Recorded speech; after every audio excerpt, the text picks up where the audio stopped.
Hola, buenas tardes. Sí, ya le he dado. Hola, buenas tardes. Soy Patricia Muñoz del Servicio de Microbiología Clínica de Enfermedades Infecciosas del Gregorio Marañón. Me acompaña Maricela Valerio del mismo servicio. Queremos, en primer lugar, daros la bienvenida a la jornada de infección en el paciente inmunocomprometido y dar las gracias al GESITRA, que contamos aquí con la past president y con la presidenta. GESITRA es el Grupo de Infección en Trasplante de la SEIMC, y también a la Sociedad Madrileña de Microbiología Clínica, que nos acoge para organizar estos eventos, y dar las gracias al Colegio de Médicos y a Pfizer, que nos ha ayudado pues, para podernos reunir hoy.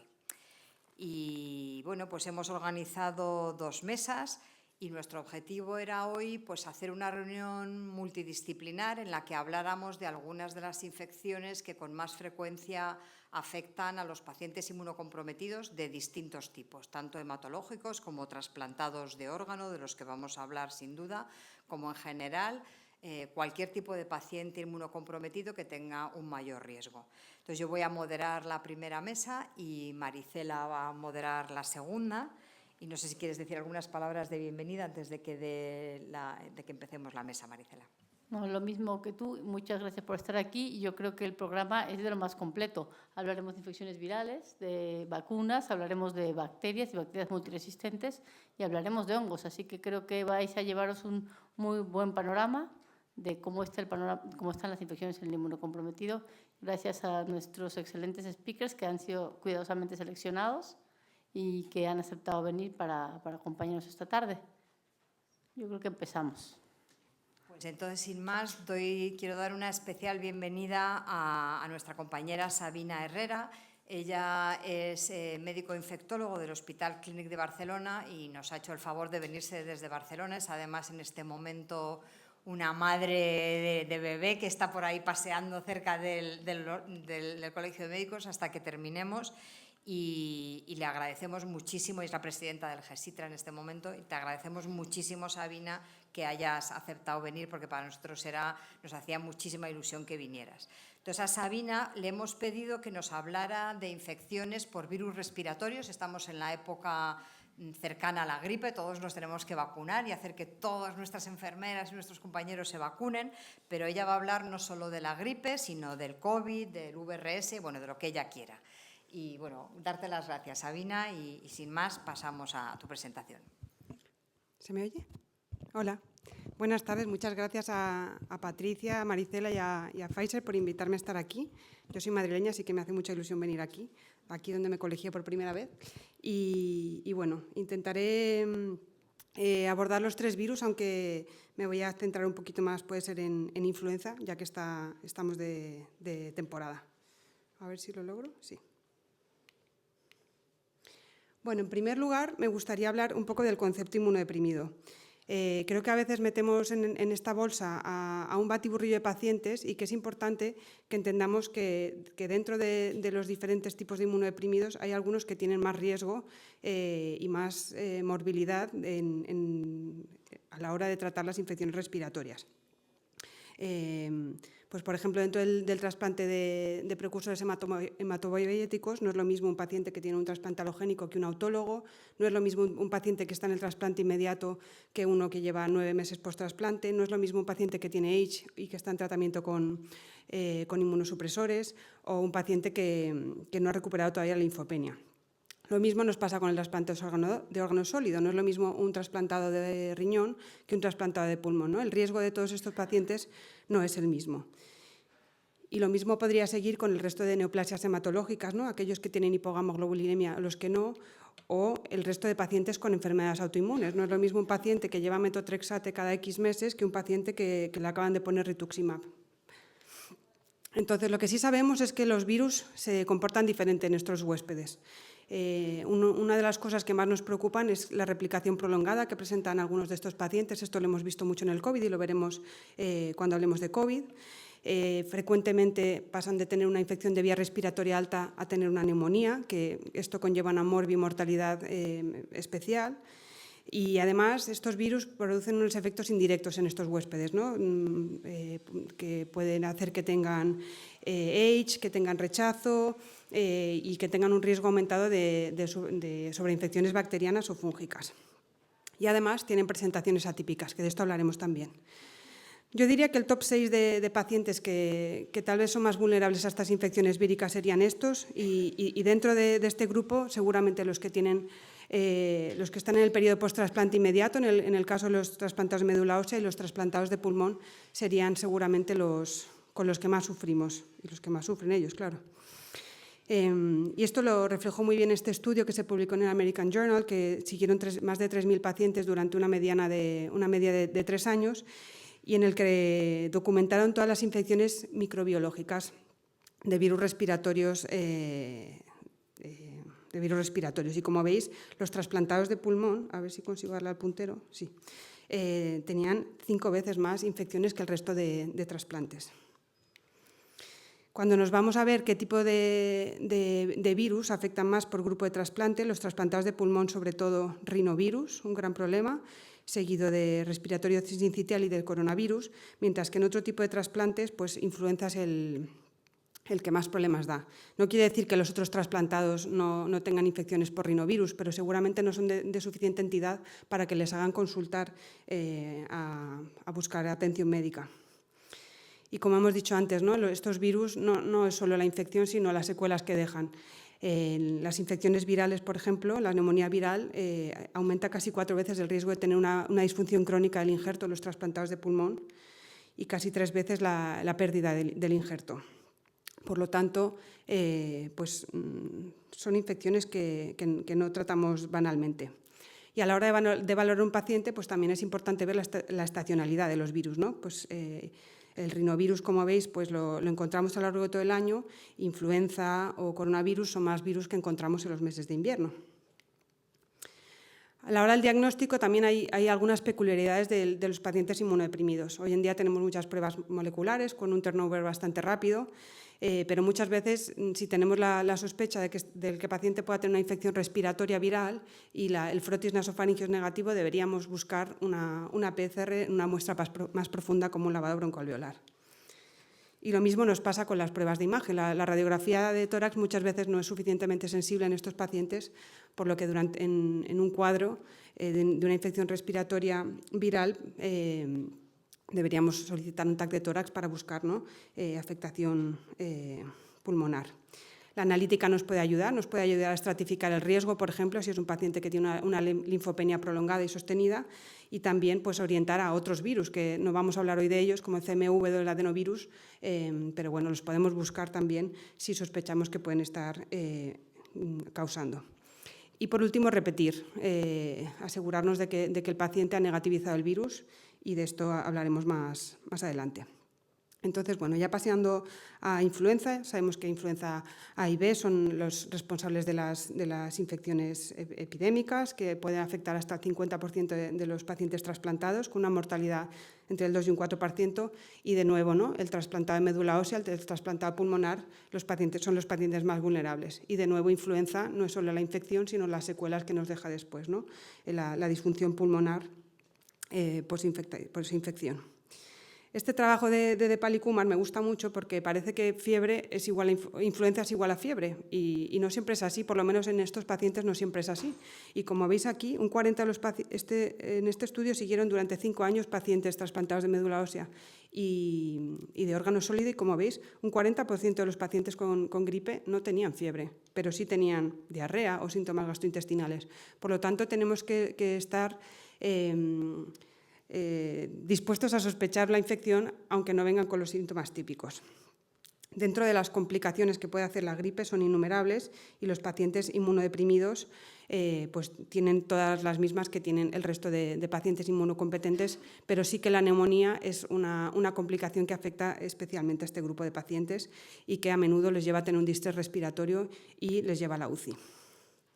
Aparte de la neumonía, de la que vamos a hablar más en profundidad, pues bueno, complicaciones neurológicas como encefalitis o encefalopatía, miocarditis, síndrome de Guillain-Barré, son algunas de las que nos puede dejar también la gripe.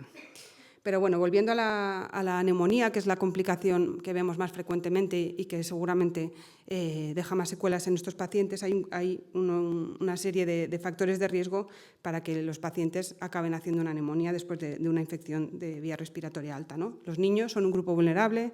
Las infecciones que ocurren en el periodo post-trasplante, si hay pacientes que tienen linfopenia o que están muy inmunodeprimidos y, por supuesto, los trasplantados de pulmón. Y este grupo de pacientes son también, los pacientes que cumplen estas características tienen también una mayor mortalidad.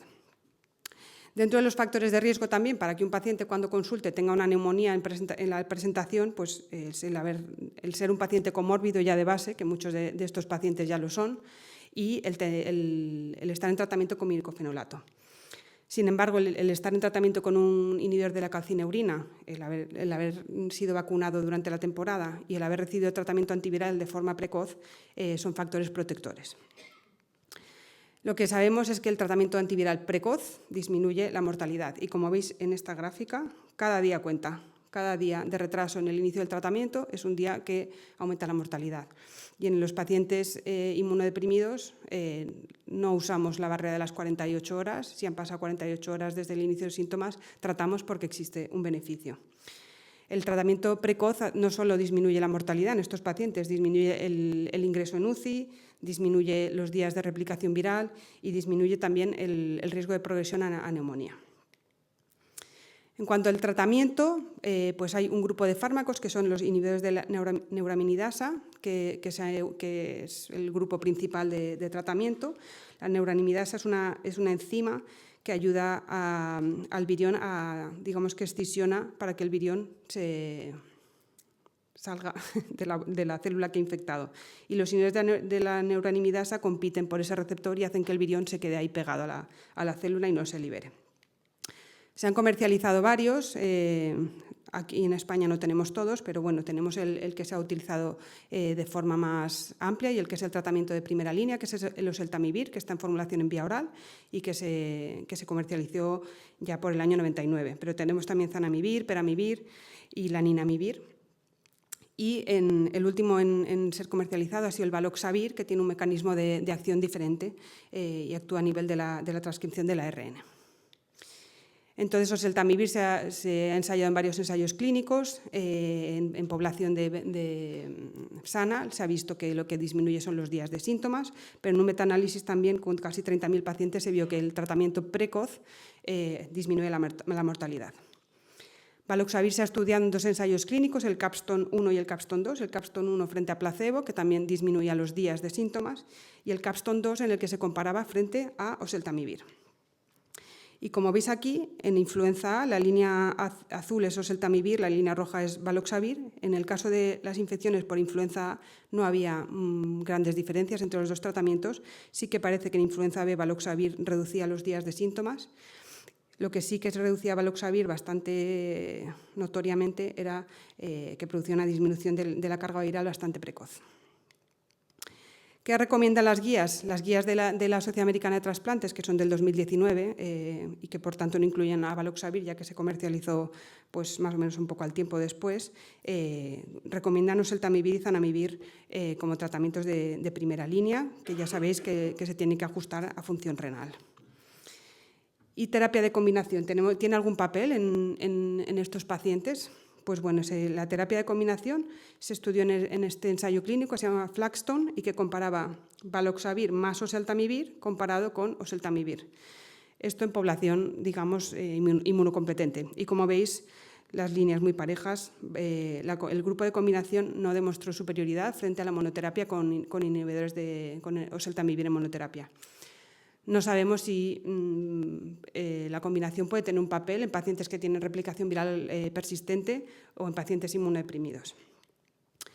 En cuanto a la resistencia, pues la tenemos que sospechar en pacientes que persisten con síntomas a pesar de haber empezado el tratamiento o que tienen mucha replicación. La verdad es que la resistencia a inhibidores de neuraminidasa es muy baja, es menos de un 1% a nivel global, pero sí que es verdad que en poblaciones de alto riesgo, como son nuestros pacientes inmunodeprimidos, ¿no? Los trasplantados de médula ósea, etcétera, etcétera, que tienen prolongación viral, o aquellos pacientes que han recibido monoterapia o niveles o exposición subterapéutica en infección persistente, pues se han reportado tasas de hasta 15-20% de resistencia. Normalmente en esos casos el zanamivir y peramivir suelen mantener la actividad y bueno, tenemos también el valoxavir. Entonces, como resumen del tratamiento de influenza, ¿no? Tenemos que empezar de forma precoz, menos de 48 horas, pero en pacientes inmunodeprimidos, incluso pasada esta barrera de las 48 horas, se ha demostrado un beneficio. Oseltamivir sigue siendo el tratamiento de primera línea, que es oral y que bueno, podemos considerar prolongar el tratamiento en los días de tratamiento en pacientes inmunodeprimidos si la respuesta está siendo lenta. Existen otros fármacos pues, para pacientes que tienen intolerancia a la vía oral, hay formulaciones inhaladas también, y valoxavir pues es una nueva opción terapéutica con un mecanismo de acción diferente que puede ser útil en casos de resistencia y que tal vez pueda tener un papel como tratamiento combinado en estos pacientes. El consenso es tratar 10 días o más hasta la resolución de los síntomas y estar siempre al loro de que no haya sobreinfecciones bacterianas o fúngicas en estos pacientes. En cuanto a la prevención, no voy a hablar mucho porque hay una charla aquí de vacuna, pero bueno, ya sabéis que estos pacientes no suelen responder como nos gustaría a las vacunas, ¿no? Y hay una serie de factores que se asocian a una respuesta pobre, pero sí que hay otras estrategias de prevención, como puede ser que es algo que creo que no se hace de forma habitual, pero que sí que se ha demostrado que puede ser eficaz, que es la profilaxis en la temporada. Y luego existe la profilaxis posexposición, que esto sí que es algo que hacemos más a menudo, ¿no? Un paciente que ha estado en contacto con un caso confirmado de gripe, pues empezamos un tratamiento, no a bajas dosis, sino un tratamiento empírico dentro de las 48 horas de haber presentado el contacto. En cuanto a COVID, bueno, la pandemia ha evolucionado mucho, se ha convertido en un virus endémico y para casi todos los grupos el COVID ya no presenta una gran amenaza y me centraré hoy un poco en el paciente hematológico, que creo que todavía es el que más está o con el que más problemas tenemos a la hora de tratar esta infección. Entonces, el COVID en los pacientes hematológicos, pues se debe un poco a la enfermedad en sí, a los tratamientos que reciben, ¿no? Las terapias con depleción de linfocitos, a que no responden a las vacunas y a que además presentan esta replicación viral sostenida, ¿no? Y todo esto hace que estos pacientes tengan pues, más hospitalización, enfermedad más severa, enfermedad más prolongada e infecciones de brecha a pesar de vacuna y de tratamiento. Pero bueno, no todo son malas noticias. Para ellos también ha mejorado el escenario, como veis aquí en el registro del Epicovidea, desde el inicio de la pandemia en enero del 2020 hasta diciembre de 2022, que son el tiempo que recoge esta serie, pues la mortalidad ha disminuido considerablemente. Ha disminuido en todos los grupos, en aquellos que tienen enfermedad controlada, en los que tienen enfermedad estable y los que tienen enfermedad activa, que son seguramente el grupo de mayor riesgo ahora mismo. Los factores que sabemos que se asocian a la mortalidad en el grupo de pacientes hematológicos son pues, los mismos de los pacientes inmunocompetentes, pero sobre todo el tener una neoplasia activa. Y, sin embargo, sabemos que los pacientes que se vacunan y que reciben un tratamiento terapéutico pronto, pues tienen un mejor pronóstico. Una cosa que llama la atención, si veis también en esta gráfica de este registro, es que si veis al inicio de la pandemia, ¿no? Hasta un 20% de los pacientes iban a la UCI y esto se ha reducido, a ver si doy el puntero ahí, hasta un 4%. Pero si veis, ¿no? Los pacientes con una infección moderada y severa se han mantenido bastante estable a lo largo del tiempo. Y estos pacientes ingresan en el hospital. Entonces, bueno, me gustaría hablar un poco de la replicación viral en estos pacientes. Sabemos que en el COVID hay una serie de fenotipos y en los pacientes hematológicos el fenotipo inflamatorio ha disminuido a lo largo de las olas con los tratamientos de las vacunas y el fenotipo viral es el que se mantiene.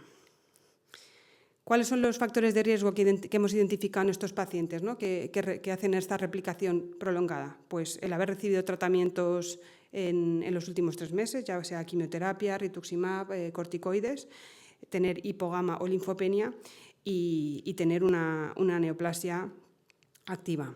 Y esto, más allá de que pueda ser más o menos difícil de tratar, tiene una implicación muy importante, y es que produce un retraso en recibir los tratamientos de su enfermedad de base. Y esto lo reflejaron muy bien en este estudio que se publicó en el CID hace un par de años, en el que un 70% de los pacientes presentaron retraso en la administración del tratamiento de su neoplasia de base por tener un COVID persistente, ¿vale? Pero es que este retraso era de una media de 25 días para recibir un CAR-T o de 50 días para recibir un autotrasplante. Por lo tanto, es algo que nos interesa y mucho. Y además, estos pacientes, ¿no?, nos preocupan desde un punto de vista epidemiológico, porque muchas veces, ¿no?, esta replicación sostenida a pacientes que además intentamos tratar, muchas veces infructuosamente, hace que seleccionen resistencias.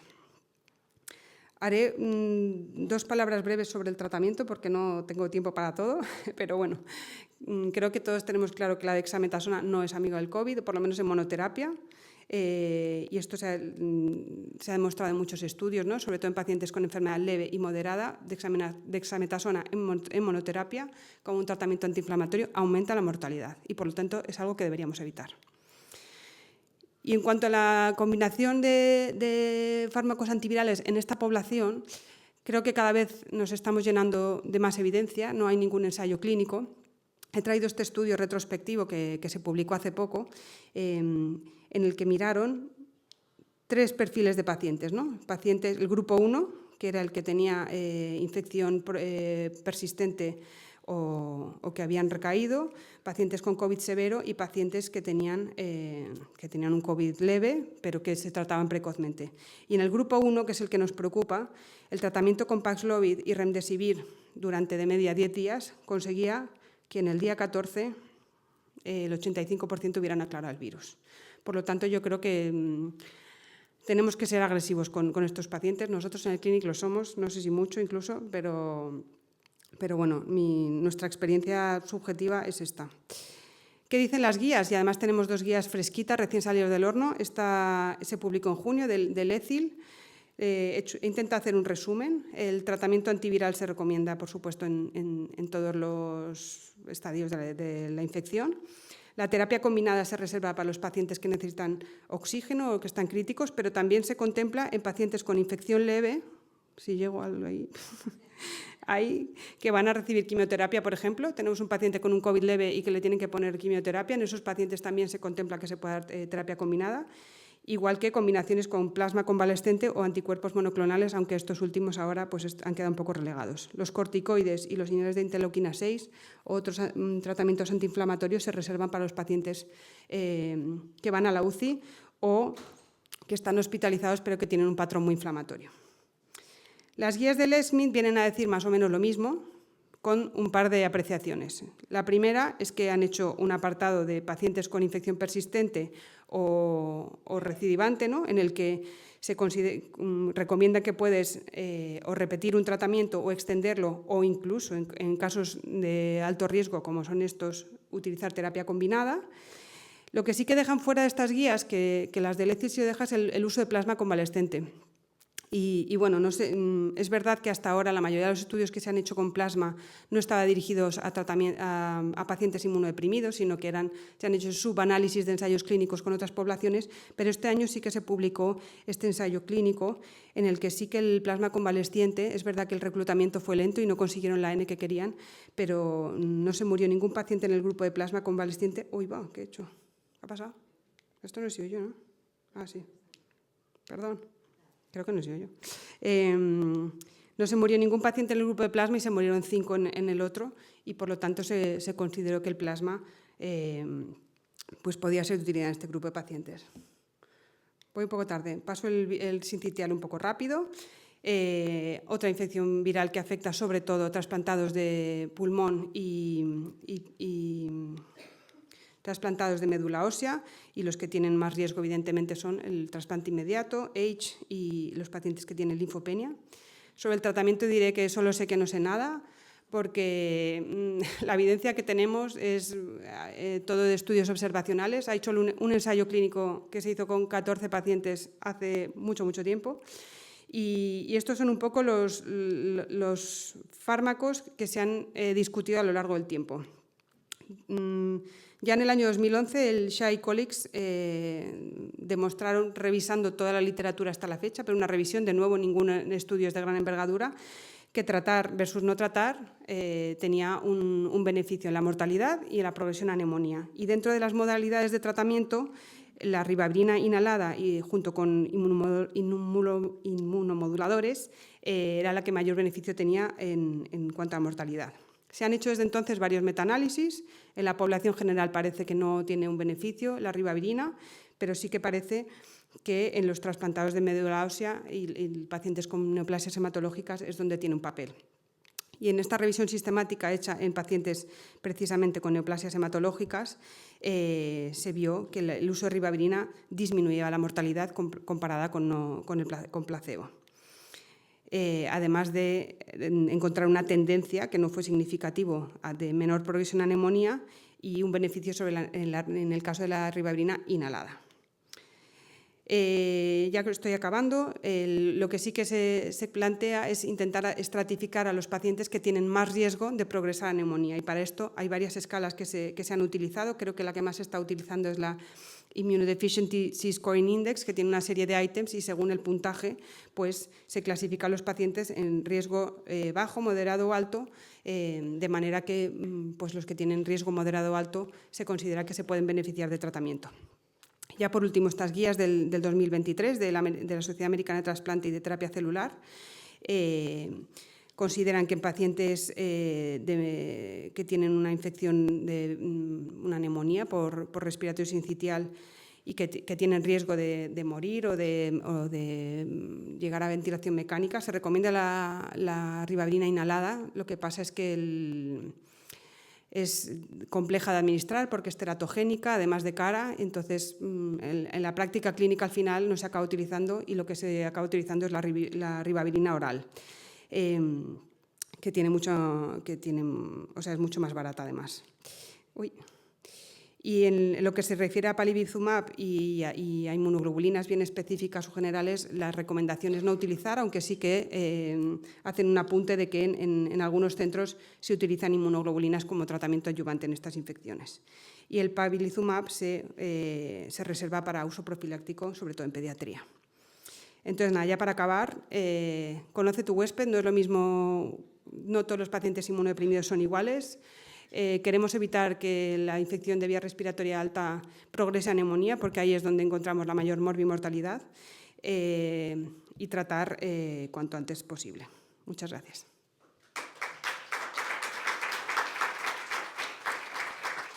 Bueno, nada, antes que nada, muchísimas gracias, ¿no?, por la invitación. Gracias a Patricia, a Maricela. Yo creo que vengo aquí con amigos, además amigos de varias generaciones. Yo creo que estamos reunidos como 3, 4 generaciones, yo no sé dónde estoy, pero vamos, 4 generaciones de infectólogos del trasplante, ¿no? Yo creo que, y me viene bien porque yo quiero, no sé si cuando tenga la presentación, pues la idea yo creo que hacer, si me permitís, ¿no?, una especie de, bueno, hablar de CMV, imagino que, ¿no?, fijaos, ¿no?, cualquier cosa.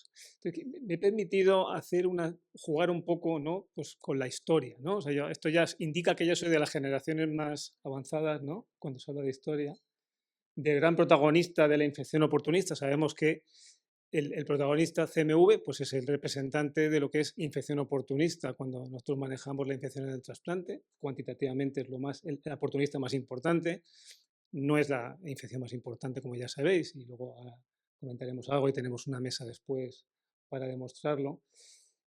Pero si fijaos, yo aquí me he permitido hacer, para ilustrar toda esta evolución histórica, pues un poco qué supuso el CMV, ¿no?, a la hora de nosotros, como infectólogos del trasplante, nosotros hemos compartido la angustia con el paciente, las preguntas que nos surgían en la clínica y el intento de responderlas con investigación clínica. Eso, todos los grupos que estamos aquí representados tenemos pues todos digamos, nuestras aportaciones, ¿no? Y en concreto en España, como sabéis, es un gran aportador de evidencia en el manejo clínico de estos pacientes. Fijaos cómo ha ido evolucionando, pero fijaos que durante los primeros años, un tercio, aquí lo que he puesto es infección en trasplante, infección y trasplante, bueno, hasta un tercio de los artículos venían referidos a citomegalovirus.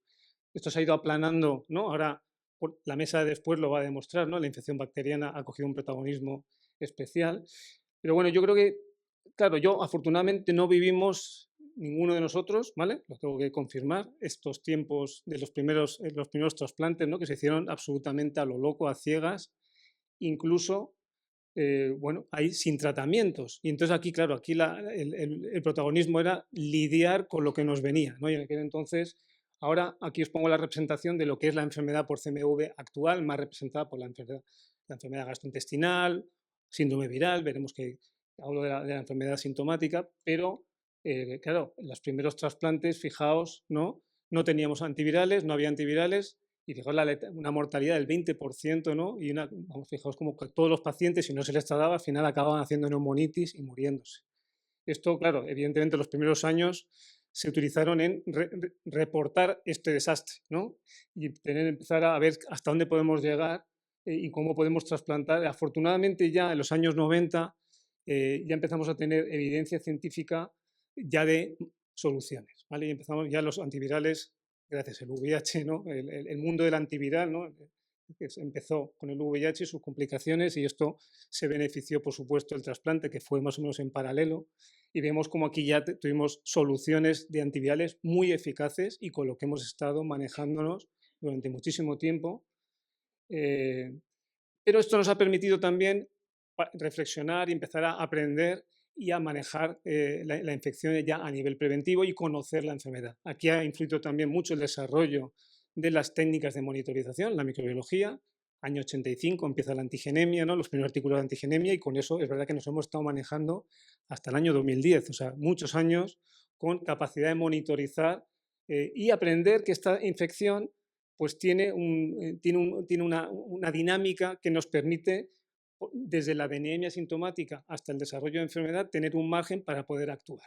Esta es la patogenia en el paciente no inmunodeprimido. Vemos cómo depende mucho. Luego la primera infección ya claramente en el inmunocompetente es relativamente frecuente, o puede ocurrir que la anemia no se controle y acabe siendo enfermedad.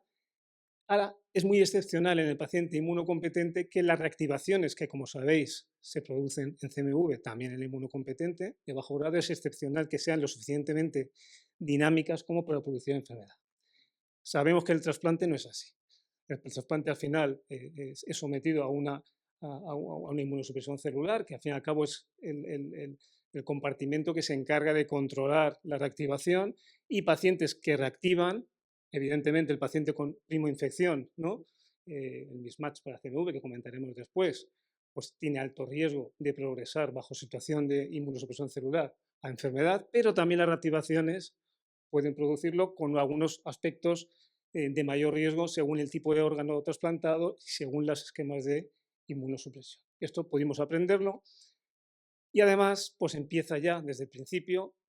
Ojo que incluso los pacientes que no tengan enfermedad, esa replicación mantenida, o si no la tratamos, qué repercusiones puede tener a medio o largo plazo en el injerto. Sabemos que CMV, el papel inmunomodulador, el papel a nivel vascular, eso siempre ha preocupado y eso ha condicionado también nuestras estrategias a la hora de manejar.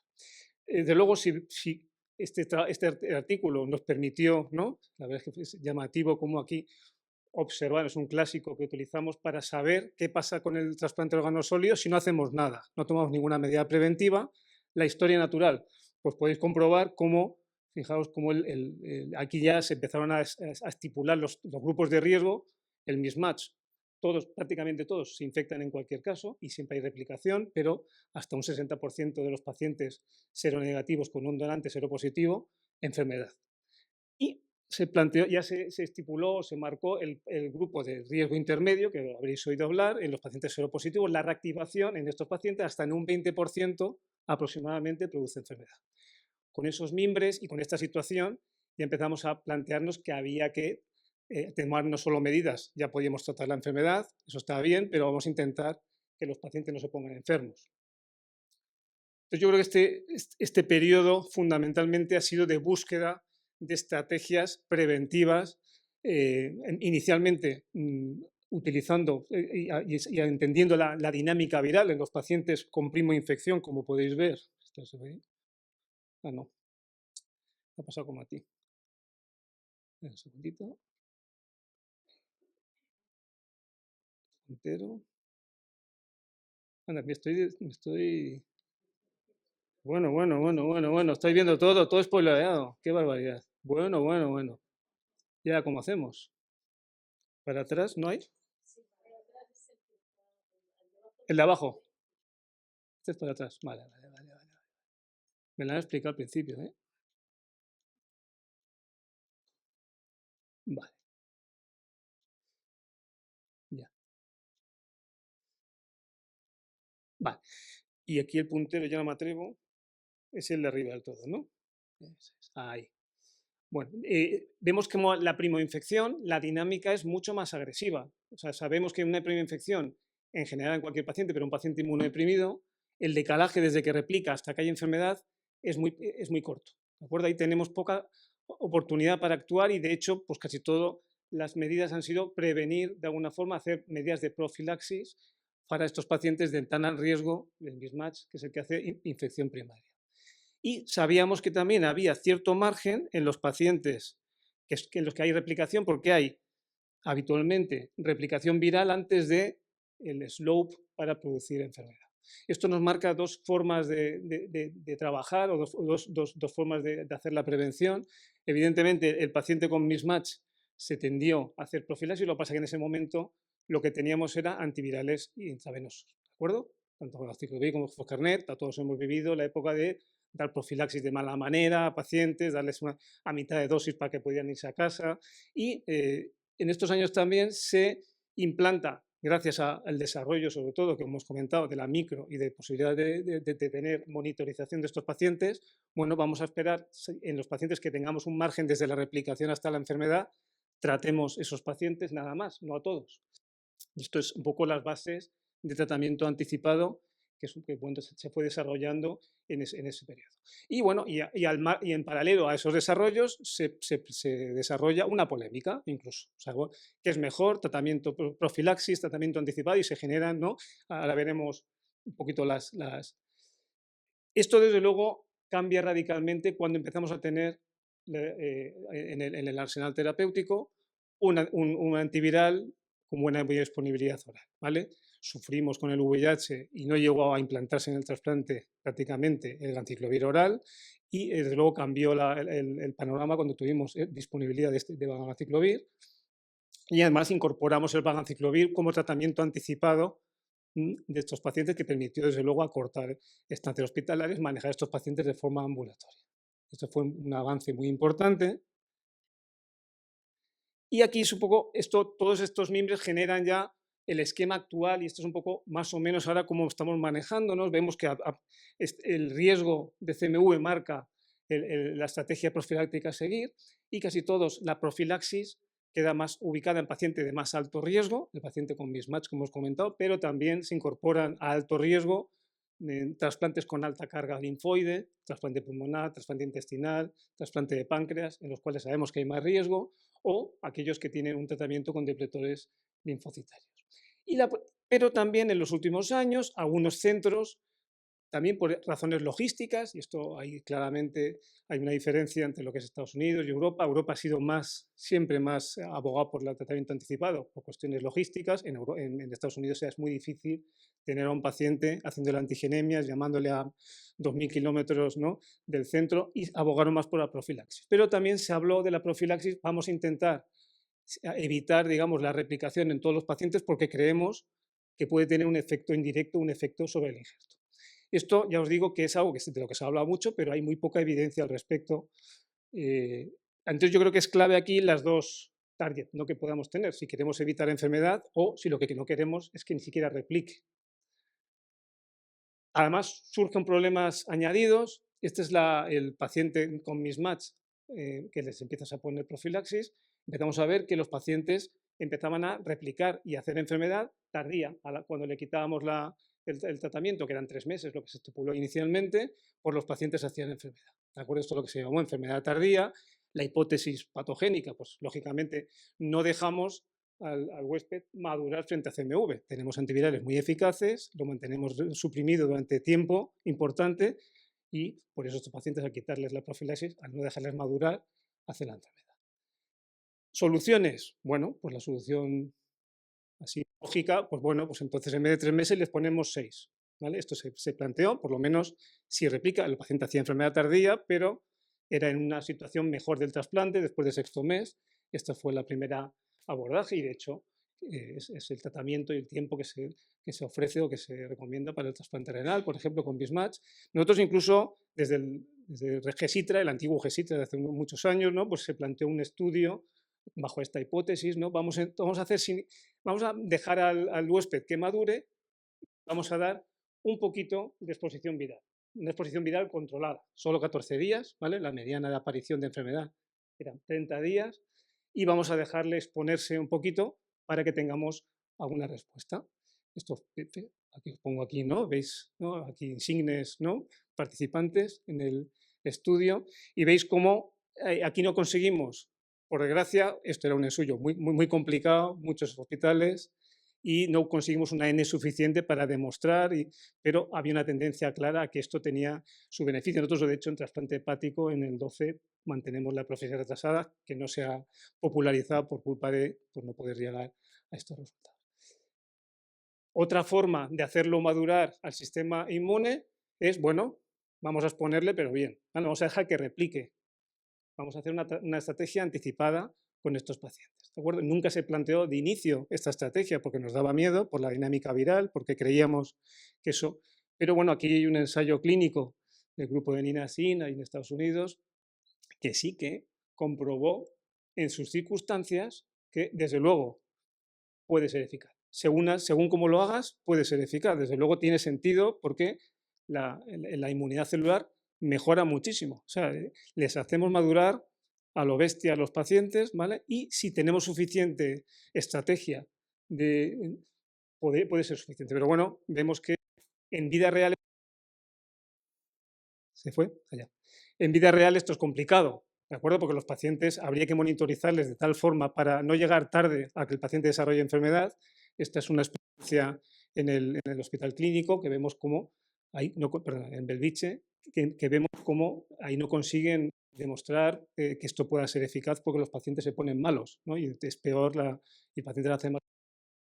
Ahí, si empezamos a comparar, habría que tener una estrategia de monitorización muy estricta para que esto pudiera ser seguro, pero en los hospitales o en los centros que se pueda hacer, pues podría ser lo mejor para que madure el sistema inmune. Ya cuando hablamos de pacientes seropositivos, ya aquí las diferencias, desde luego a la hora de prevenir enfermedad orgánica, ninguna estrategia se ha mostrado más eficaz que la otra, con lo cual ya estaríamos hablando de qué estrategias pueden evitar, si evitamos replicación, evitar la presencia o que el paciente desarrolle efectos indirectos, efectos tardíos. Al igual que en el 12 de octubre, otros grupos tampoco han demostrado en estos trasplantes, en renal, hepático, otros trasplantes de bajo riesgo en el que se ha analizado, sin embargo, este es trasplante cardíaco. Nuestro centro, desde luego, es el único trasplante de bajo riesgo, consideramos de bajo riesgo a los que no sean pulmón, intestino o páncreas, en los que sí que está dando profilaxis porque nuestros datos sí que apoyaban que pudiera tener esa replicación mantenida, algún efecto en la vasculopatía crónica del injerto. Pues serían situaciones. Lo cierto es que, quitando esas dos situaciones, no hemos podido comprobar o no hay, y de hecho son todo evidencia de bajo grado, porque son todo estudios retrospectivos, de que realmente la profilaxis para evitar efectos indirectos tenga sentido. Y entonces yo creo que con todo esto nos encontramos con la fotografía más actualizada. Estamos ya, ¿no? Esto es una fotografía que se ha hecho en una corte, es la corte suiza, es una corte un poquito distinta a la nuestra, pero bueno, que aquí ya vemos cómo da sensación estos datos de bastante control de la enfermedad, tasas bajas de enfermedad. Pero yo creo que ahora vamos al siguiente paso, ¿de acuerdo? Nosotros ahora tenemos, desde luego, unos antivirales que nos han ayudado muchísimo al control y a poder hacer trasplantes.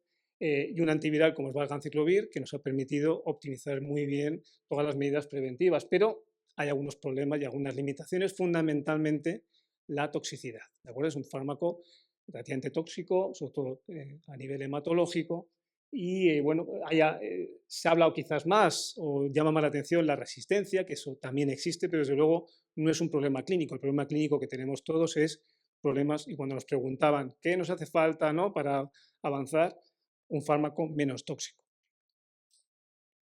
Y aquí pasamos de un poco a la última década, en la cual yo creo que las dos, realmente el curso era más avances, ¿no? Pues bueno, ya después de todo lo que hemos hablado, ¿qué avances queríamos? Pues bueno, nuevos antivirales menos tóxicos, nos hemos tenido, y luego posibilidades de optimizar o individualizar todas las medidas preventivas en estos pacientes, de tal forma que solo tratáramos en el tiempo o en el momento o pusiéramos antivirales cuando hace falta. Esto, tenemos ya una técnica de monitorización que es la viral, ¿no? Eso nos ha ayudado, el tratamiento anticipado, pero creemos que se podía complementar con, porque hay pacientes, sabemos que el paciente, si tiene una inmunidad celular adecuada, puede controlar de forma espontánea él solo su replicación viral. Entonces la idea era si pudiéramos determinar si el paciente tiene una respuesta adecuada frente a CMV y por tanto capacidad para controlar él solo la replicación. Entonces, en cuanto a los nuevos fármacos, pues yo todos probablemente los sonarán o los conocéis, ¿no?, si estáis trabajando en el tema. Bueno, son Maribavir y Letermovir. Brevemente, el Letermovir, realmente este fármaco es un nuevo antiviral muy para CMV, muy específico de CMV, es un antiviral muy espectro muy reducido, pero que ya se vio en los primeros trabajos que tiene una barrera genética muy estrecha y con cualquier carga viral detectable o incluso muy moderaditas desarrollaban resistencia intratratamiento. Con lo cual quedó relegado todo el desarrollo al uso como profilaxis. Fundamentalmente el primer nicho, ellos lógicamente el hematológico, la toxicidad por gaciclovir y valganciclovir, inaceptable para ellos, ¿no? De hecho son los grandes consumidores de Foscarnet, ¿no?, y los que nos han enseñado cómo se usa el Foscarnet al trasplante de órgano sólido, pero aquí ya esto les ha cambiado la vida, o sea, que los hematólogos realmente el Letermovir les cambió la vida en el sentido que pudieron hacer profilaxis, evitar CMV sin toxicidad hematológica. La extrapolación al trasplante de órgano sólido se ha producido recientemente, este es el ensayo que, digamos, ha condicionado la aprobación en trasplante de órgano sólido, en concreto renal, con los mismos resultados. Es un antiviral eficaz, suficientemente eficaz como profilaxis y desde luego con mucho menos efectos adversos que los comparadores que da valganciclovir. Aquí lo tenéis reflejado. Ya empieza a haber algo de experiencia en vida real y la sensación que hay en vida real pues es que efectivamente si yo uso Letermovir casi toda la que hay es de rescate, ¿vale? O sea, pacientes que tienen ya toxicidad previa y yo le cambio a Letermovir y vemos qué implica, y la implicación es que efectivamente tenemos menos leucopenia y no tenemos que quitar el micofenolato, o sea que sí que hay una experiencia positiva en vida real, donde claramente tienen una experiencia muy positiva en trasplante pulmonar. De hecho, aquí fijaos este artículo hasta que plantea que de primera elección, no solo como rescate, porque desde luego es un grupo de trasplante en la que la toxicidad es muy importante y que da muchos problemas. Entonces, bueno, ya se han extrapolado, se han reflejado en las guías más recientes, estas son las guías americanas. Bueno, aquí un poco os resumo lo que significa o la comparación, ¿no?, primero la profilaxis preventive y la incorporación del Letermovir a estas estrategias. Bueno, la resistencia, como veis, cuando se usa profilaxis, en principio no parece un problema. Recordad que Letermovir es muy específico de CMV, no tiene actividad frente a otros herpesvirus y que aunque no conlleva mielosupresión, sí que tiene más interacciones farmacológicas y un coste lógicamente más elevado. ¿Dónde se ha posicionado? Bueno, pues por supuesto, en el caso del trasplante de órganos sólidos se ha posicionado el trasplante renal, que es donde tiene la aprobación, pero ya las guías se hacen eco de la posible utilización en otras indicaciones, en otros trasplantes, ¿vale? En trasplantes de órgano sólido, cuando la alternativa sea coste eficaz, ¿vale? Entonces, el otro fármaco que se ha desarrollado también con un perfil de menor toxicidad es Maribavir. Maribavir el desarrollo, como veis, se posicionó en lo que llamamos enfermedad refractaria de CMV. Esto teóricamente podría significar resistencia, pero realmente en este grupo, este estudio, la resistencia era la mitad de los pacientes más o menos, ¿vale? Y bueno, desde luego es una alternativa que rescata un porcentaje significativo de pacientes, aunque ya se aprecia que no completo. O sea, de hecho, incluso en los pacientes que no tenían resistencia, que era por toxicidad, la posibilidad de erradicar en 8 semanas, fijaos que era 8 semanas, incluso aunque le dabas más tiempo, había un porcentaje de pacientes que no consigamos erradicarlos. Eso se vio en los primeros trabajos. Y yo lo hemos visto en vida real. Ya empieza a haber trabajos en vida real. En el trasplante de órgano sólido, por lo menos, la verdad es que incluso, curiosamente, a diferencia del hematológico, donde Maribavir se ha implicado, y desde luego ya se comentaba en el trabajo previo, en el trabajo pivotal, que cargas virales muy altas podías tener problemas para erradicarlas. Incluso nosotros planteamos, y esta es la experiencia un poco del 12 de octubre, hasta duplicar dosis, triplicar dosis para conseguir erradicar o negativizar la carga viral. Esto no lo hemos visto con vacanciclovir, es decir, que esto quizás es un antiviral no tan eficaz, no tan eso falta por demostrar, pero yo creo que la experiencia en vida real nos hace pensar que hay que tener cuidado a la hora de usar Maribavir en estos pacientes. De hecho, las guías, aunque se plantean como una alternativa, ya tanto las americanas como las nuestras españolas de hace poquito, ya planteábamos que, ojo, en pacientes con alta carga viral, usar alternativas, incluso tirar a Foscarnet, si no podemos usar vacanciclovir, porque hay que cuidar este nuevo antiviral. Y ya para acabar, vamos a hablar unas pinceladas de la otra novedad, que es la posibilidad, ¿cómo vamos? De, bueno, regular, ¿no? Bueno, es que ha habido cosillas, ¿eh? Bueno, a ver, yo creo que aquí la inmunidad específica celular frente a CMV hemos conseguido tener técnicas comerciales para poder monitorizarlas en cada paciente, ¿vale? Este es el esquema de cómo hacemos esas técnicas. Simplemente es detectar gamma interferón, ¿no?, en células linfoides estimuladas con antígenos de CMV y buscamos unos puntos de corte y intentamos extrapolar si esto confiere o no protección en un paciente, sobre todo para enfermedad por CMV. Ahora comentaremos eso brevemente. Entonces, aquí son los 4 escenarios en los que se ha intentado, de alguna forma, se ha visto más útil el tener la inmunidad celular, ¿vale? Primero, por ejemplo, pacientes mismatch que estaban con profilaxis, fue los primeros pacientes en los que se miró, sobre todo cuando quito la profilaxis a estos pacientes. Sé que no maduran, que les cuesta madurar, les pongo 6 meses, no sé cuándo quitárselas, ¿no? Entonces aquí sí que hay algunos trabajos ya,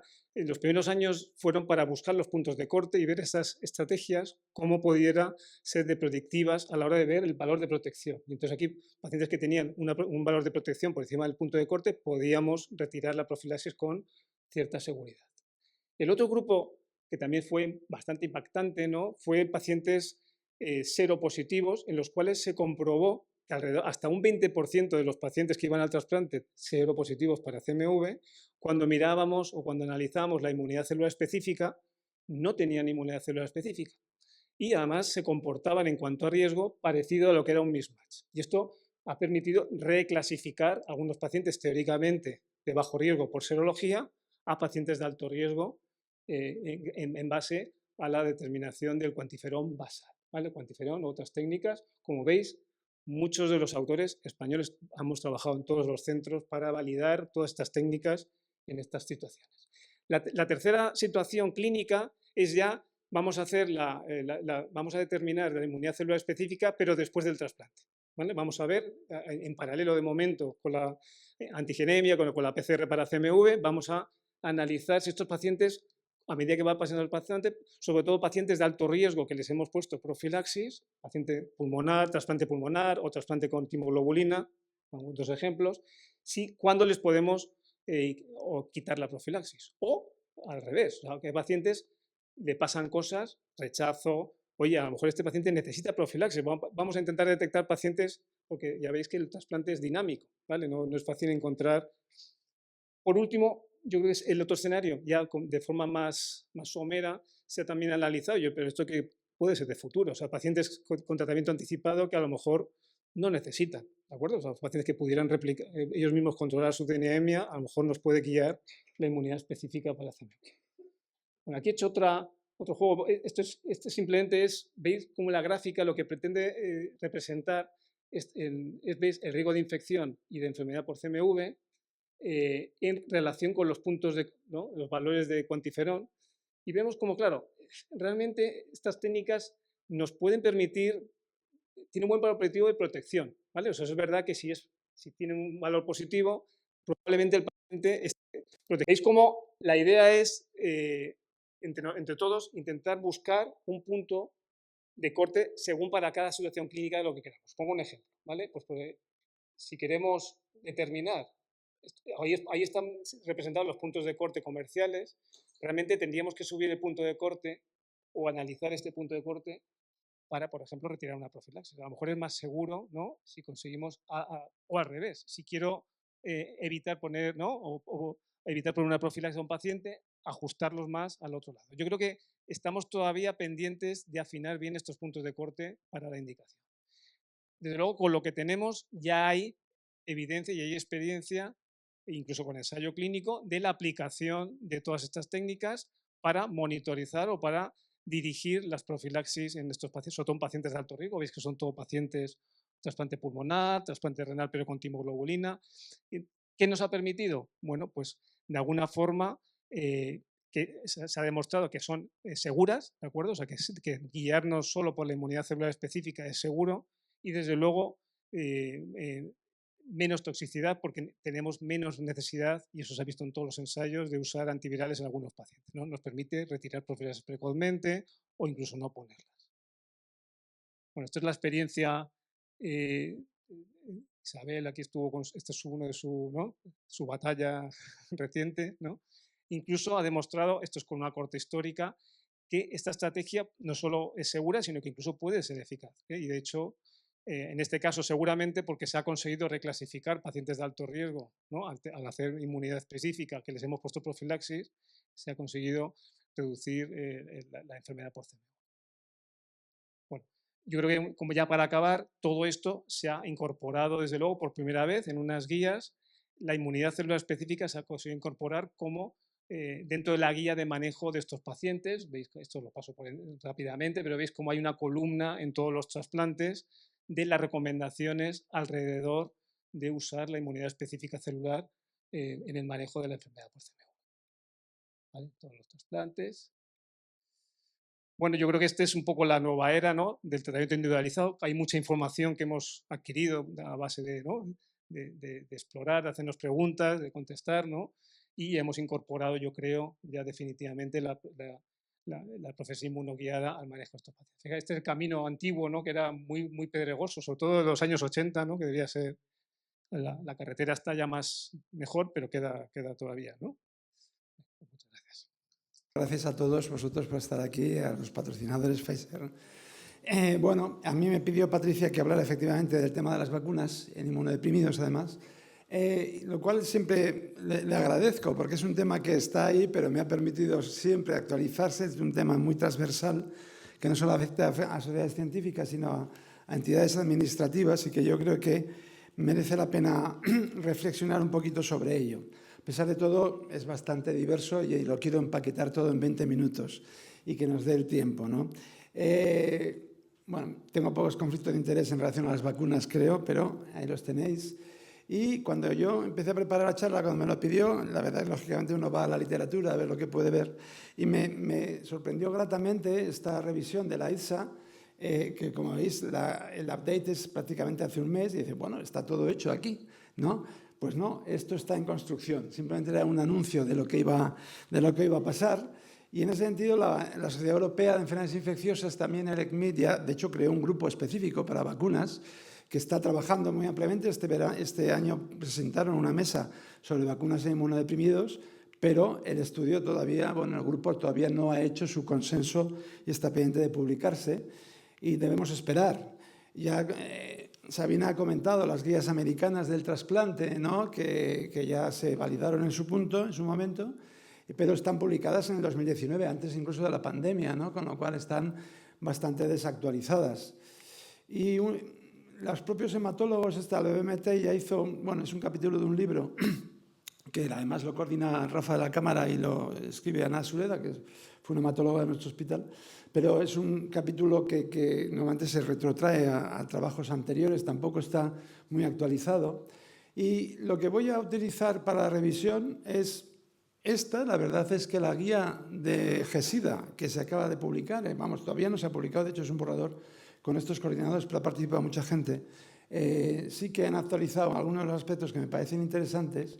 Y, por supuesto, para este tema sí que creo que actualmente la guía más vigente y con una revisión más amplia es la guía de la Sociedad Americana de Oncología, las guías ASCO, que, bueno, pues todo solucionado todo el problema sobre el trasplante, tanto hematopoyético como órgano sólido, como los CAR-T, como los biespecíficos, como hay mucho, y además la literatura que reflejan es muy amplia.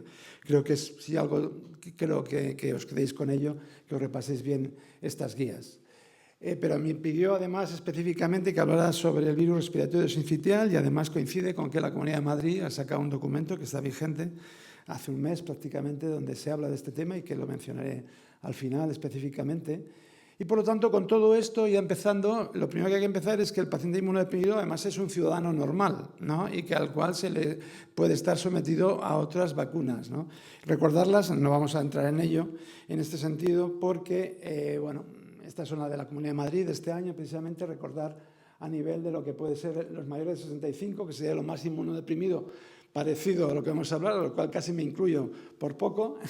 La implicación del Prevenar, ahora sabéis que el 20-valenta es lo que verdaderamente se está ofreciendo y por lo tanto ya no lo veremos en inmunodeprimidos, pero en inmunocompetentes también parece que no es necesario hacer un booster con el 23S, el polivalente, y a diferencia de lo que pasaba con el 13-valente, que para hacer una mayor inmunidad se hacía un booster, con el 20-valente una sola dosis puede ser suficiente. Recordar el tema del herpes zóster, implicado en mayores de 65 años, pero por supuesto en todos los inmunodeprimidos por encima de 18 años. El tema de gripe, COVID, vamos a hablar un poquito. Recordar algunos aspectos en el inmunocompetente que se afectan al inmunodeprimido, como puede ser el meningococo, tanto B y C en las edades pediátricas, reforzado a nivel de la adolescencia con la tetravalente. Hablaremos luego incluso de la implicación sobre el gonococo de esta vacuna. Los virus vivos atenuados, cómo se posponen en la edad pediátrica a estar un poco más maduros, como puede ser la triple vírica o la varicela, por encima de edades que pueden ser de riesgo para niños más pequeños. El papilomavirus, hablaremos de ello sobre todo en los pacientes con mayor riesgo sexual. Algunos aspectos, yo creo que esto es importante trasladar esta fotografía que tenemos bien del niño y de la población normal al paciente inmunodeprimido. Las guías ASCO en ese sentido, lo primero que recogen es que hay que tener en cuenta esto a la hora de aplicar inmunodeprimido, recordar la estacionalidad, recordar el tema de los riesgos diferentes. Lo primero que concluyen es que, por ejemplo, si hablamos de trasplante de médula ósea, hay que restituir inmunológicamente a los pacientes, y esto se hace por encima de los 6-12 meses normalmente en el trasplante de médula. Normalmente lo pasa que se puede, no hace falta esperar tanto para algunas vacunas como puede ser el COVID, la gripe y el neumococo, que podemos ya empezar a vacunar a partir del tercer mes. Este tercer mes se queda corto cuando es con CAR-T o cuando es depresión de linfocitos B, donde se recomienda esperar al sexto mes, porque una respuesta, aunque sean seguras las vacunas inactivadas, la respuesta inmune en depresiones linfocitarias, como puede ser el CAR-T o como puede ser los anti-CD20, se recomienda esperar al sexto mes. Está claro todo el tema del tema de las inactivadas, como riesgo poco, pero lógicamente de restitución inmune tardía, y los virus atenuados, como hay que tener mucho cuidado, contraindicados después de la inmunosupresión, y si se ponen antes, que al menos sean 4 semanas. Además del tema del viaje en el paciente inmunodeprimido es importante y recogen este aspecto. Sabéis que las vacunas atenuadas en este sentido, la de más riesgo es la fiebre amarilla, pero hay otras vacunas que puestos a los inmunodeprimidos hay que tenerlas en cuenta y que son seguras: la hepatitis A, la tifoidea, la intramuscular, que no el Vivotif, que sabéis que es cepa atenuada y estaría contraindicada. Lo mismo pasa con la polio La intramuscular es inactivada y segura, pero no la polioral. Hepatitis B, rabia, meningococo, estas sí que son seguras, ¿no? Y, por supuesto, tener en cuenta vacunar a los contactos de los pacientes inmunodeprimidos, que esto siempre es significativo y no se suele tener en cuenta. Algunos aspectos en vacunas en concreto, pues lógicamente tanto la gripe como el COVID, que son anuales, como bien sabemos, ahora hablaremos un poquito de ello, se institucionaliza también en base a los últimos estudios que mencionaré, son el virus respiratorio sincitial en pacientes inmunodeprimidos por encima de 60 años. La hepatitis B siempre a todos los pacientes seronegativos y al menos hasta los 60 años. A partir de los 60 años, por lo menos aquellos pacientes que tengan el riesgo de hepatopatía o riesgo específico, pero por lo demás vacunar a todos. El zóster a partir de los 19 años y en la población normal a partir de los 65 años. Pacientes con zóster que hayan tenido que ser seropositivos, es decir, que tengan inmunidad y por lo tanto, si no antes hay que vacunar de la varicela. Y el problema es que aquí sí que tenemos un riesgo porque la varicela sí que es atenuada y podríamos tener un problema. Pero si es seropositivo, la vacuna de zóster es bastante seguro. Y lo que hemos hablado ya de neumococo, en general, todo paciente inmunodeprimido, con el tema de la 20 valente, que es la que tenemos activa. Ahora hablamos un poquito del papilomavirus. Normalmente sabéis que por encima de 26 años la producción de anticuerpos es baja, y es verdad que en otros población inmunodeprimida no se recomienda ir más allá porque es poco eficaz, pero en pacientes con HIV sí que las guías, como ahora mencionaremos, van hasta los 45 años, aunque con un riesgo de poca eficacia en muchos de estos casos. Otros aspectos también que en el paciente inmunodeprimido son relevantes es el tema de otras vacunas, por ejemplo, como puede ser hemófilus o meningococo, los capsulados, importante en aquellos pacientes con asplenia total o asplenia funcional o aquellos que reciben déficit de fármacos en relación con el complemento, el eculizumab, etc. Importante esta consideración, luego hablaremos del gonococo. El tema a nivel del poliomavirus, lo mencionaremos también, y la vacuna no me quiero exponer en este tema porque lo voy a repetir más adelante. El tema del COVID especialmente estamos siempre, por cierto, lo tenía que haber empezado diciendo que nos vacunemos, ya que vamos a dar y sobre todo ahora que el COVID y la influenza están en estacional. Nosotros el año pasado en nuestro hospital solo el 20% de los sanitarios se vacunaron, y es algo que hay que recordar a día de hoy de la importancia que tenemos que dar el ejemplo. Esta es la recomendación que hace de las vacunas del COVID actualmente disponibles. Recordar que tanto el tipo de inmunosupresión, tanto si es quimioterapia como trasplante halogénico o CAR-T, mejor dar 2 semanas antes del procedimiento y esperar 3 meses tras el mismo. Ya hemos dicho que cuando hay depresión de células B, esta demora se puede ir al 6º mes porque serían más eficaces, pero se mueve una vacuna segura, inactivada 2 semanas antes del procedimiento y ser eficaz 3 meses. Actualmente sabéis que las que estamos vacunando, tanto las de Pfizer como de Moderna, van contra el antígeno del JN1, del antiguo Omicron, son la diana que normalmente estamos vacunando a todos, incluidos los inmunodeprimidos y también inmunocompetentes. Esto ya no son de la ASCO, sino de la propia española de oncología, recomendando vinculante a las vacunas inactivadas o a las vacunas atenuadas, inactivadas al menos 2 semanas antes, las atenuadas con más seguridad 4 semanas antes, por la posibilidad de reactivación en inmunosupresión, y después más adelante las atenuadas contraindicadas al menos 6-12 meses, y sobre todo si recibe anti-CD20 o depresión en células B incluso hasta 24, y las vacunas inactivadas 3 meses en gripe, influenza y lo que hemos hablado, en 6 meses en pacientes en esta oscilación, entre 3 y 6 meses. Brevemente vamos a repasar un poquito lo que dicen las guías de GESIDA. En ese sentido, con el neumococo, pues lo que os he comentado, la 20 valente, que es la disponible ahora, se puede poner y habría que poner, si se ha puesto la previa, la 13 valente un año después. Es la que se está llevando a cabo y es una vacuna, como sabéis, recomendable a poder ser en los pacientes VIH con CD4 más altos, pero en general en cualquier población de riesgo. El meningococo en la población VIH se recomienda hacer las 2 vacunas, la tetravalente que se pondría en el niño a los 12 años, ya ponerla, sobre todo si no se ha puesto a un niño a los 12 años de VIH positivos, junto con el meningococo B. En este aspecto, sabéis que se ha publicado recientemente, debido a los problemas, sobre todo en el Reino Unido, con la resistencia a ceftriaxona en gonococo, que puede haber una reacción cruzada entre la vacunación del meningococo y el gonococo. Y en este estudio de Jean-Michel Molina, el famoso Doxivac, seguro que lo habéis visto en la prensa, ¿no? Los pacientes con PrEP, que tenían sexo con hombres o mucho contacto sexual de riesgo, que estaban con PrEP, se les randomizaba a hacer una PEP con doxipep, con doxiciclina, a unos y a otros no, y a otros se les daba vacuna que incluía la tetravalente más la del meningococo B. A unos sí, a otros no, ¿no? Para ver si había un riesgo o disminución de riesgo del gonococo. Y veis que, bueno, hubo una disminución del 30-40%, pero como veis ahí no es significativa, ¿eh?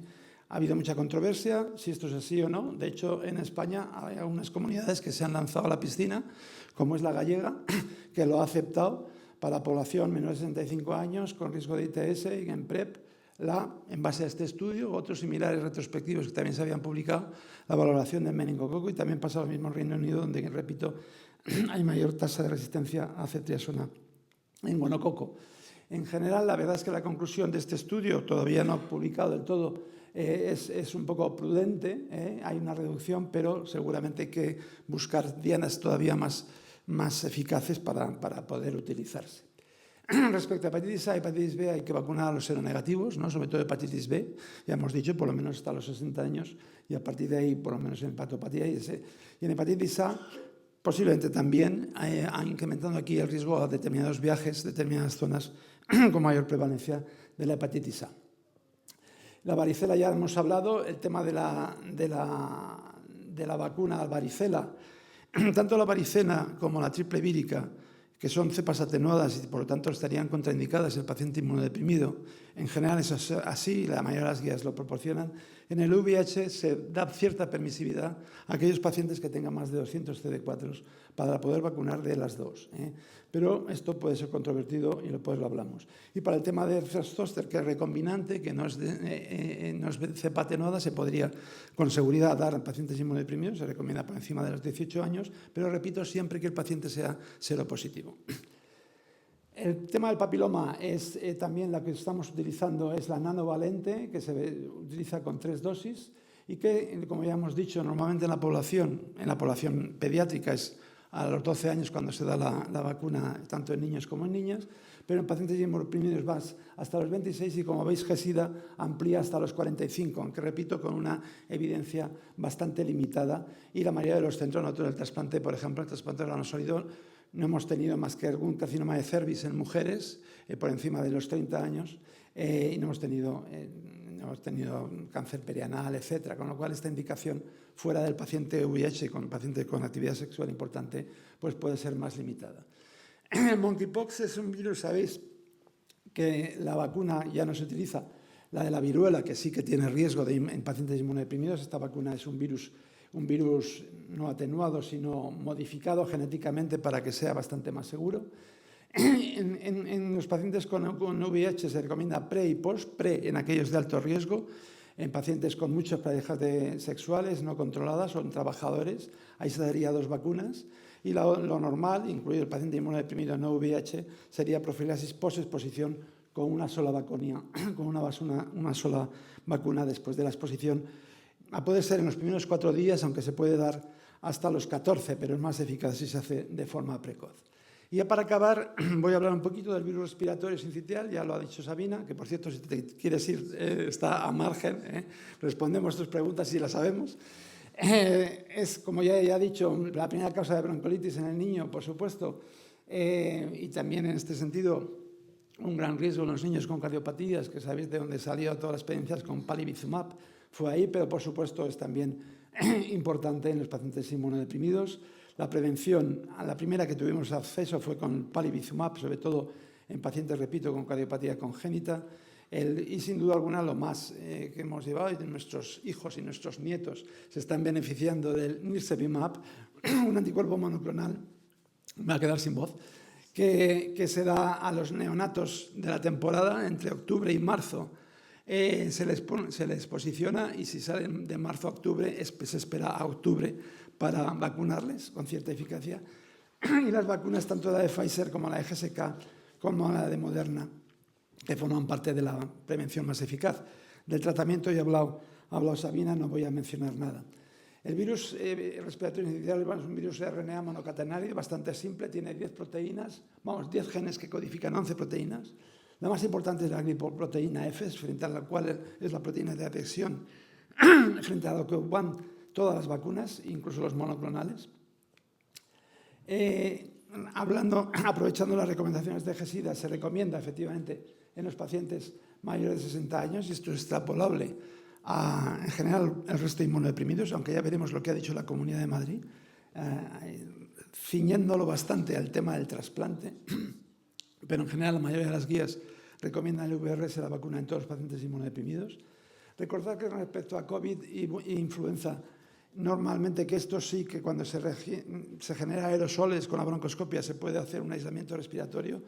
El virus respiratorio sincitial, normalmente con contacto y gotas, es la medida de prevención más habitual en estos pacientes, y que lo hemos dicho, la experiencia actual y más potente a nivel mundial es la utilización del Nirsevimab, el Beyfortus, que se da a los niños, a los neonatos, siempre que nazcan en temporada de riesgo, repito, octubre a marzo, y si no, se espera hasta octubre del año siguiente. Y después, lo que ahora entra en conflicto, como veis, la respuesta es muy eficaz, 80% de disminución de la hospitalización. Gracias, zumo y todo. Bueno, tienes que hablar a esto, o sea, mira aquí, no a la pantalla, es que si no, no te ve la pantalla. Perdón, es que ahí lo veo peor. Vale. Bueno, pues a los neonatos con estos resultados, 80% de disminución de la hospitalización de la bronquiolitis, que es una barbaridad.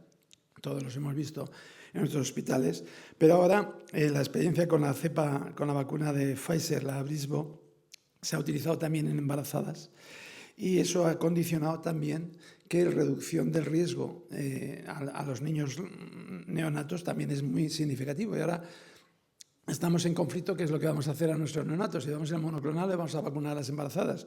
En España se ha decantado por la primera parte, de momento, por seguir con los monoclonales, y en Estados Unidos creo que todavía la cosa no está clara o se puede combinar.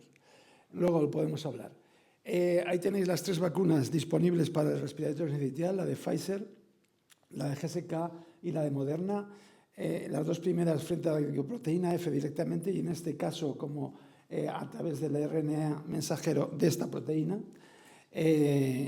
con resultados, como veis ahí, derivados de determinados estudios. Esta es la de Pfizer, puestos en pacientes inmunodeprimidos, un estudio que incluía trasplante de órgano sólido, trasplante hematopoyético, pacientes incluso en diálisis, como veis ahí, y bueno, que tengo que mirar aquí, ¿no? Perdón. Y que genera una respuesta neutralizante, ahí no lo veis, así, aquí lo ves, sí, sí. Bastante importante frente a los 2 subtipos A y B, con lo cual es una vacuna que claramente vinculada o implicada en la prevención de los pacientes inmunodeprimidos de riesgo, sobre todo por encima de los 60 años. Esta es el New England famoso en los temas de los administrado a las embarazadas, también con la vacuna de Pfizer, con más de 7.000 mujeres vacunadas, 3.600 en cada grupo, y también con una respuesta, con una reducción de la infección en los neonatos muy significativo, casi a la altura de lo que teníamos con los monoclonales. Por lo tanto, ambas medidas seguramente son eficaces para administrar. El tema de la vacuna de GSK también implicada en pacientes inmunodeprimidos. En este estudio, ceñido más que en Pfizer, en este caso es ceñido al trasplante de pulmón y trasplante halogénico, y como veis con una respuesta CD4 y en general inmunidad específica significativa, superior en general, tanto en este estudio como en otros que había de retrospectivo, superior al 80%. Y de la vacuna de Moderna frente a respiratorio sincitial hay menos todavía publicado. Esto es lo último que se ha publicado en el IDWeek de este año. También con una población, como veis ahí, receptores de trasplante y algún otro tipo de inmunodeprimido. En este caso los datos son mucho más limitados. ¿Y qué te parece? También con una reversión, una producción de anticuerpos neutralizantes significativa y que posiblemente podrá tener su lugar correspondiente. A pesar de todo, lo que dice la Comunidad de Madrid en este documento que os he dicho sobre la vacunación en AVRS, se decanta para las personas que se encuentran institucionalizadas. La verdad que en los estudios hay poca población representada en este sentido. Y cuando se habla del paciente inmunodeprimido, se haya sometido, lo ciñe al trasplante, tanto de hematopoyético como de órgano sólido, en este caso los últimos 2 años, y sed del pulmón cualquiera. Dudo, podemos discutirlo luego, que yo creo que se puede otros trasplantes también implicar y otro paciente inmunodeprimido implicar. De hecho, las guías de GESIDA así lo han dejado para los mayores de 60 años. Y simplemente para acabar, recordar que nosotros en el pretrasplante vemos a los pacientes que nos los mandan y vacunamos a todos ellos, pero después se nos olvida, nosotros no seguimos a los post-trasplantes. Esta es la cohorte suiza demostrando con casi 5.000 trasplantes que hasta el 12% pueden hacer infecciones de agentes prevenibles por vacunas, como puede ser gripe o varicela, y que esto condiciona un riesgo mucho mayor que la población general y, por supuesto, puede condicionar la mortalidad. Entonces, que no se nos olvide vacunar a nuestros inmunodeprimidos, con todas las consideraciones que hemos hecho, tanto utilizando las atenuadas o las inactivadas como debemos hacerlas, pero vacunando a estos pacientes que son de riesgo. Ya para acabar, aunque la semana pasada vino Francisco y hablando de la gripe y las vacunas lo tenía que mencionar, porque él ha estado siempre muy activo vacunando a todos y haciendo recomendaciones, en este caso las últimas guías de la SEIN, implicando también a otras sociedades pediátricas, preventivas, etcétera, en la vacuna de la gripe. Y también otra persona que también creo que hay que sacar a consideración, como puede ser Elisa Cordero.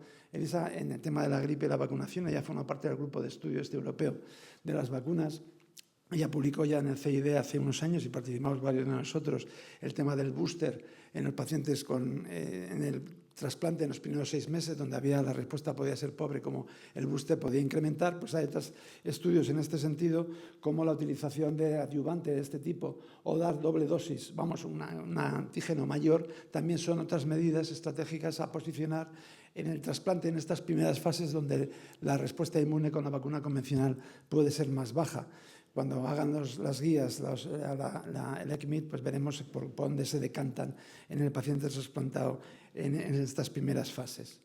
Y ya, para acabar, porque le pedí información a mis chicos de medicina preventiva de nuestro centro, el tema de las vacunas, y ellos me sorprendieron con este estudio. Bueno, este estudio no, es un software que han diseñado ellos con dinero público, el Immunocode. A la hora de la vacunación y de acceder desde medicina preventiva a las vacunas, normalmente llegaban solamente las interconsultas, pero ellos ya han hecho otras fuentes de adquisición, fundamentalmente desde farmacia, a la hora de cualquier fármaco biológico, o inmunodepresor, que esté dando el servicio de farmacia, les comunica medicina preventiva, les pone en riesgo, y entonces ellos hacen un registro alternativo, además de hacer un seguimiento, como veis, ya no solamente individual, sino por pacientes, por grupos. Es un software que se puede extrapolar siempre que tengáis HCIS en vuestros hospitales, y la verdad es que me parece un paso adelante, y para incrementar, ellos estaban vacunando por debajo del 25% de la población diana, y ahora en los últimos 2 años han subido por encima del 50%, y creo que tienen intención de seguir adelante. Muchas gracias.